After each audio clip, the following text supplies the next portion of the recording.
So this past year, my Christmas present to myself was this, a Beijing EV160. It's made by Beijing Auto Group, which has plans to market itself under the brand Sonova overseas, and it's a battery-powered electric vehicle.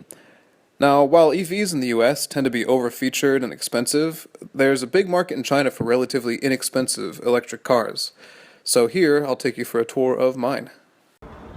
So you can see from the outside, it's a very ordinary looking vehicle. It's just a four-door hatchback, which is the kind of design I like. It's really practical, and it's a compact car.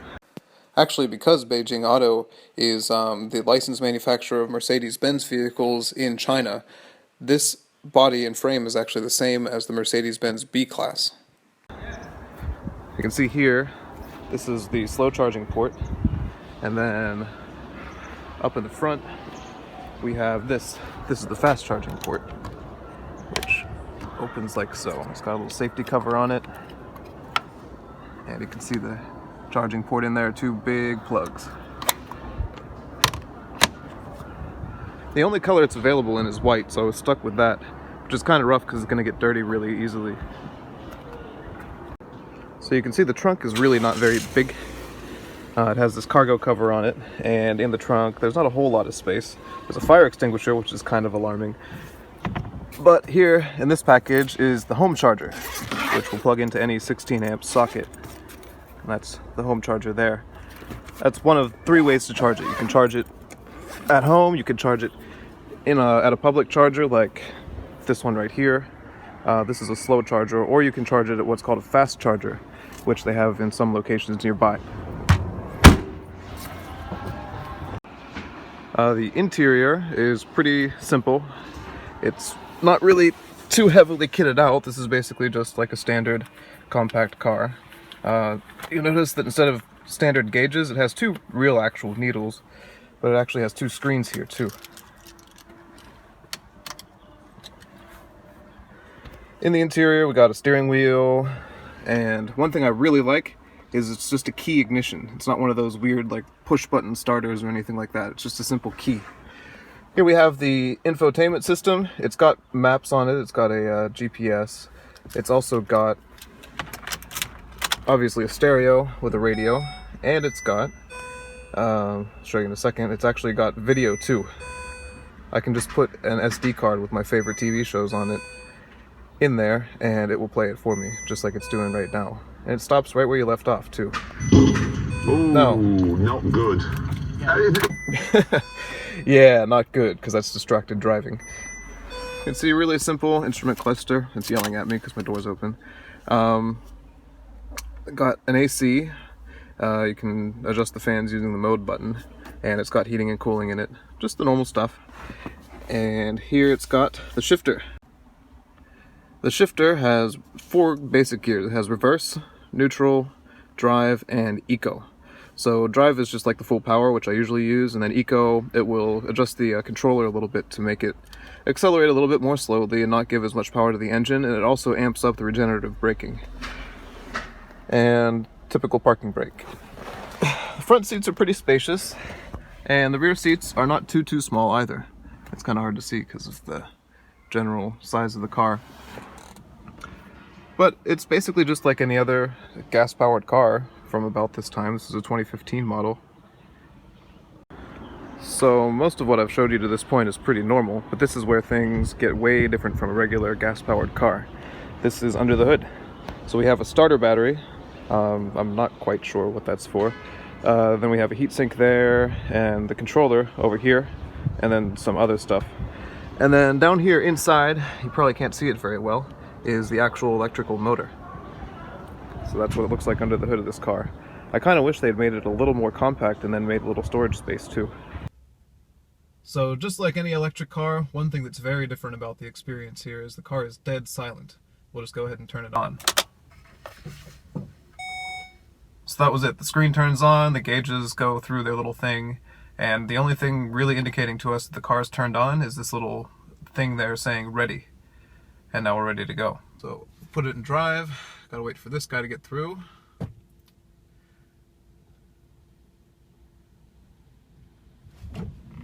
Okay, I've put it in drive, and now we can start going. and you can see it's just a beautiful day. And by that I mean it's a little bit chilly and it's drizzling. Not ideal, but that's okay.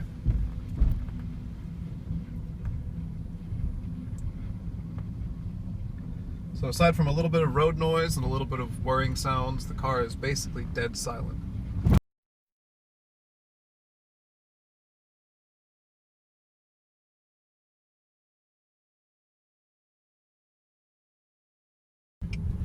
So let's talk a little bit about the driving experience.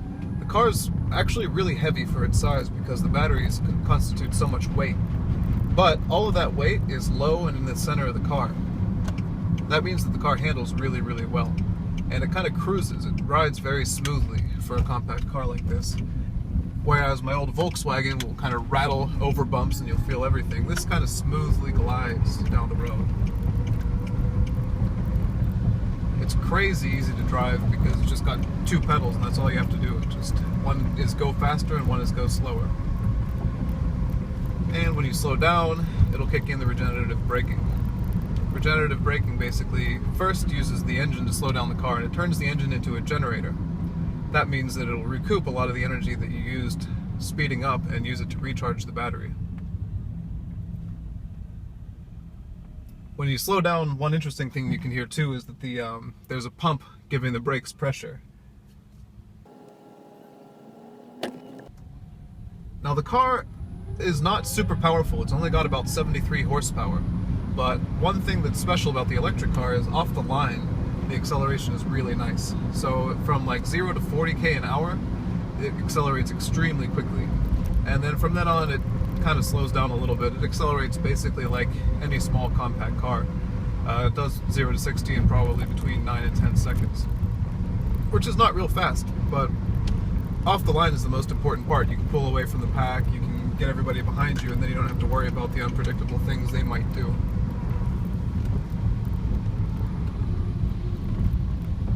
The seat itself is pretty comfortable.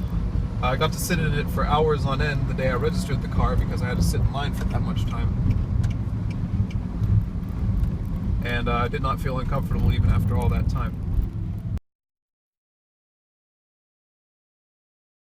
The brakes do take some getting used to though, because there's actually two stages of braking in there, and it's computer controlled. So the first stage of braking, it will just kick in the regenerative braking, which means the car will slow down using the engine. And then once you get past a certain point, it'll start to use the actual mechanical brakes in the car. So before you get used to it and before you find that sweet spot, it kind of jitters around a little bit because once you hit that mechanical braking point, the car will jerk. But once you get used to it and you get a feel for it, that doesn't happen anymore.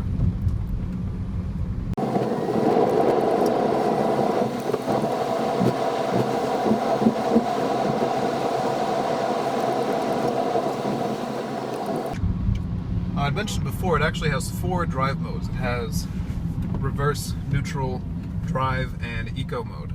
Now I don't use eco mode a whole lot, but you can actually switch to eco mode, and it has 3 different levels. So what eco mode will do, now that I've switched over to it, is it'll increase the use of the regenerative braking. So I'm going to turn it up to level 3. That'll be the strongest regeneration. That'll make the regenerative braking happen a lot more. So you can see if I let off the gas now, look at the power gauge. It'll kick in the regeneration, just like that. So that extra regeneration, I guess, should improve your range. I don't know, it's kind of annoying to me because as soon as you let off the gas pedal, the car slows down pretty dramatically. I just prefer the full drive mode. And as long as I can keep the car charged and have chances to charge it wherever I go, it's not a big deal. It's kind of nice in stop-and-go traffic. When you're stopped, you're not using any energy really, except for just a little bit used to keep the car's other systems going.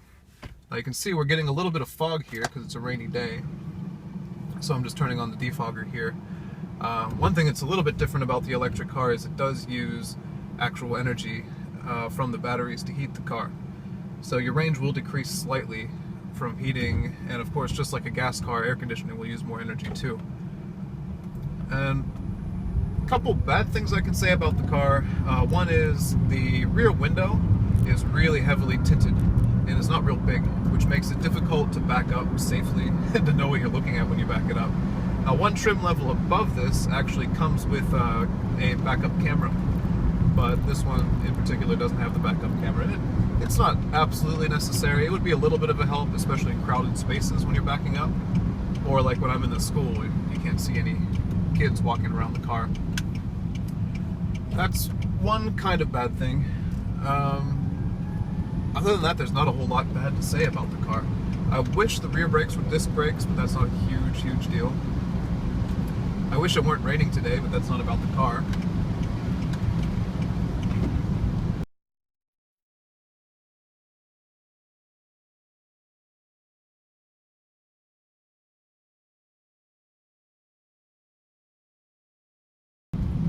One really cool thing about this car is because there's no transverse mounted engine and transmission like you'd have in a front-wheel drive gasoline car, the turning circle can be really big because there's plenty of space for the wheels to move around. So I can do a really quick U-turn. I'll go down to the end of this road and demonstrate. Just make sure I don't hit anybody first.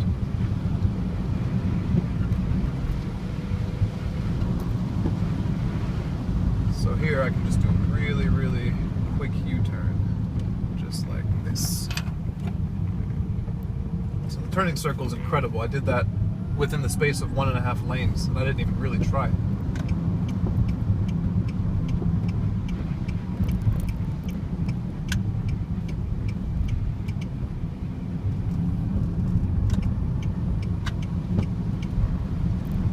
Now, I'm not going to take the car on the highway and show you because it just costs money to do that.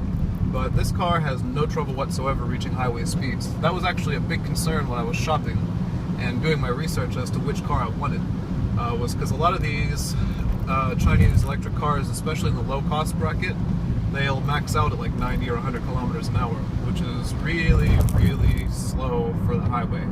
You can theoretically take a car on the highway at anywhere above 80, but you know, to get around comfortably and be able to get past people, you're going to want to be able to do at least 100. This car, I've taken it up to 130k an hour, and then the speedometer turns bright red once you hit 130.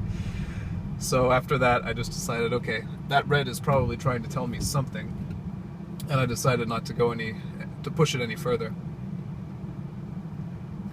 You can see also in the interior, the styling, you got all this blue here, of course, because blue is the color of electricity, right? And you know, this car's done it pretty well. Some electric cars really go over the top with styling themselves really weirdly.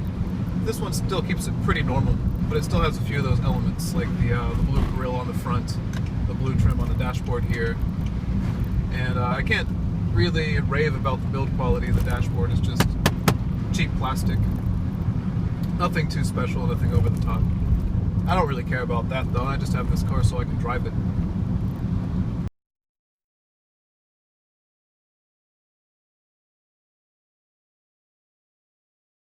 After it stops raining, I'm really going to have to take this car for a wash. I took it out earlier today, and just with all the trucks on the road and stuff, I just got mud splashed all over it. And that's kind of the joys of having a white car.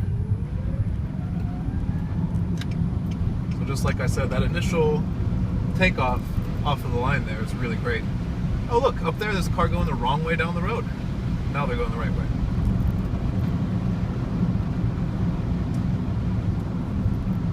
Oh, I'm being forced to turn right here. I've never been this far down this road. Okay, so now I gotta make a U-turn.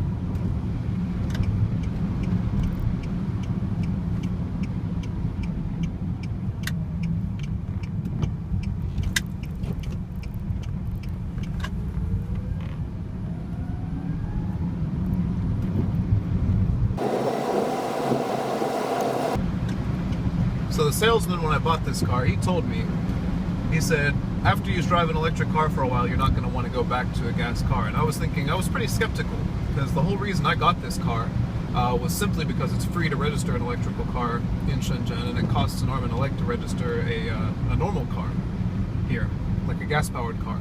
And I was thinking, well, I really like the whole manual transmission experience. I like having all that control over the car. I like the speed, the effectively infinite range of a gas-powered car. And so I was kind of skeptical. I mean, I knew I wasn't going to hate the electrical car experience, but I also thought there was a lot I would miss about the gas-powered car. But now when I get in the thing, it feels like this grunting machine. It has no refinement whatsoever. Whereas this car here, it's really refined, especially for being on the relatively low end cost-wise. It's still really it just rides really smoothly, it drives really smoothly. You feel good when you're in it. It's got a good entertainment system in it. And it's just so effortless, the whole thing. Everything you do is just, whatever you ask of this car, it'll do for you. Except, of course, go more than 160 kilometers without charging.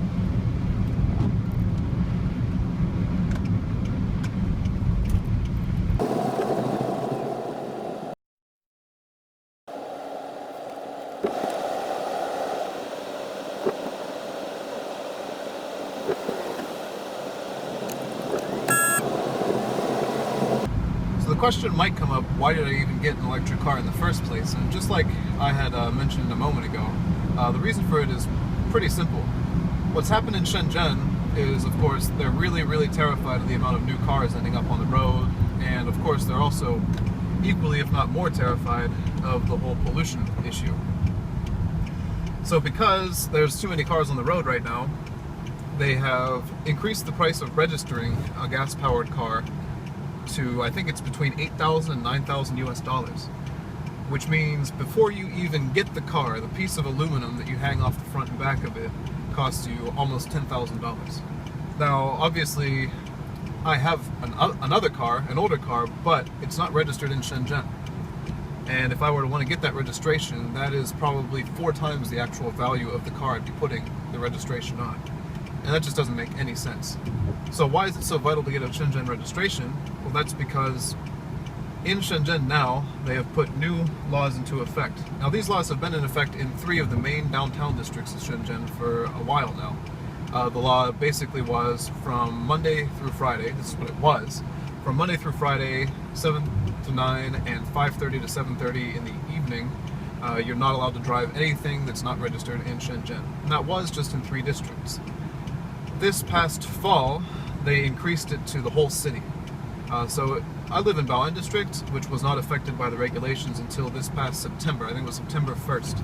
And that really screwed things up for me, because that meant I could get to work before 7, that was no problem at all, but I had to wait until 7:30 before leaving work, or I'd have to face a fine of something like 500 yuan, which is $80.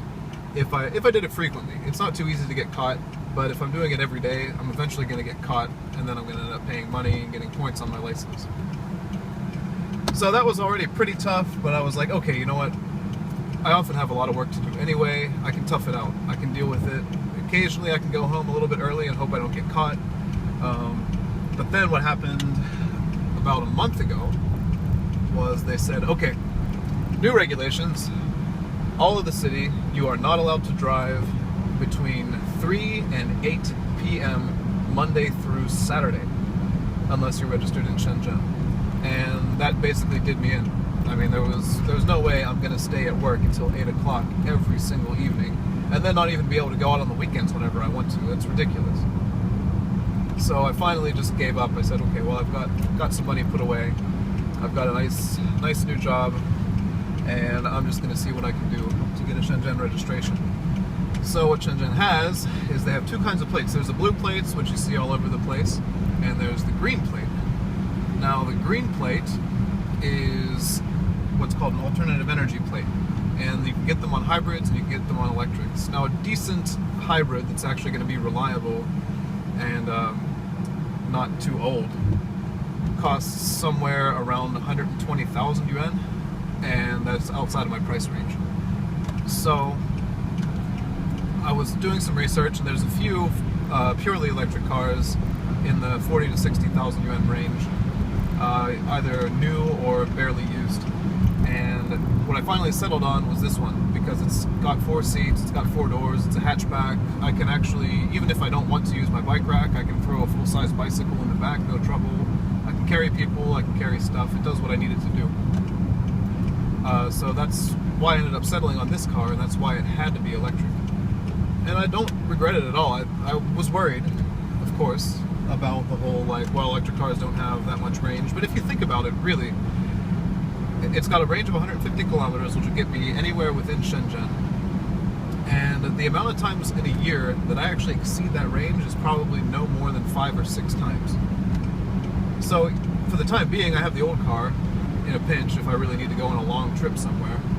And once I get rid of it, I don't think I'm going to miss it all that much. If I get really desperate, I can rent, you know, if we want to go back to Maggie's parents' place, that's a 2-day drive. I can just take some kind of, you know, other transportation, like a train or a plane or something like that. And, you know, the limited range is really one of the only disadvantages. The rest of the experience is far and away better than my gas-powered car experience. I mean, it's so much cheaper, especially for right now. I'm charging for free at work most of the time. And it's just so comfortable. It's really enjoyable.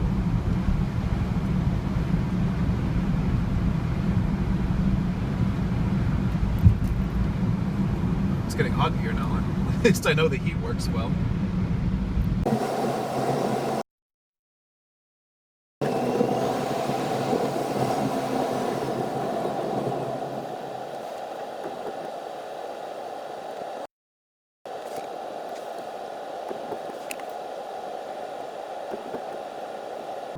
So you can see I'm kind of held up at a stoplight right now, and you can see my battery is at 49% right now. It's estimating a range of 78 kilometers, and it's saying I'm using 18.4 kilowatt hours per 100 kilometers, which is actually kind of high.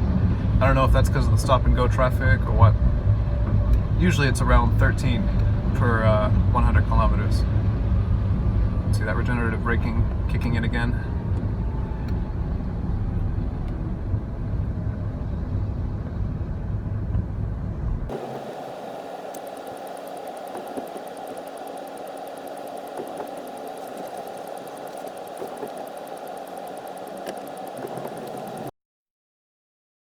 So I've been running the odometer. Basically, I charged up to 100% and I ran the odometer to see, is the car telling me the truth about the estimated range, or is it overestimated based on some idealistic driving conditions?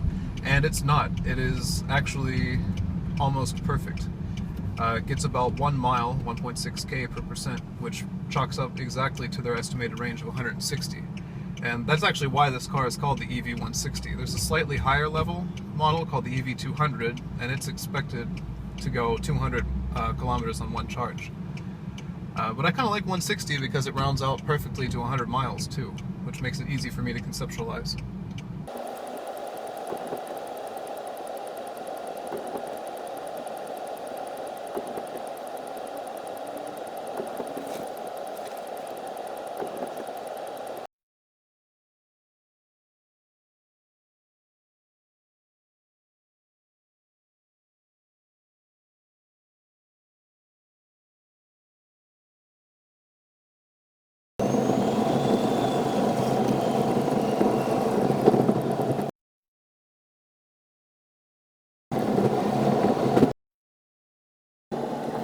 So the car is heavy, and sometimes it feels like it might need a lot of braking distance, but in fact I've had to brake in a hurry, just like I did just now, a few times, and if you really stick your foot in there, it will stop the car. It's not, it doesn't compromise braking distance for the weight of the car, that's for sure.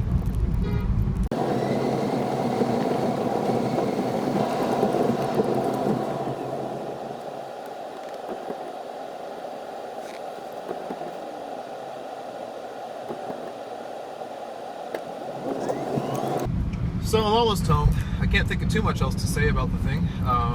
Just so far, I've had it for a few weeks. I'm really satisfied with it for the time being, and I just hope it continues to deliver. So far, it's been a really good experience. So that's my Chinese electric car.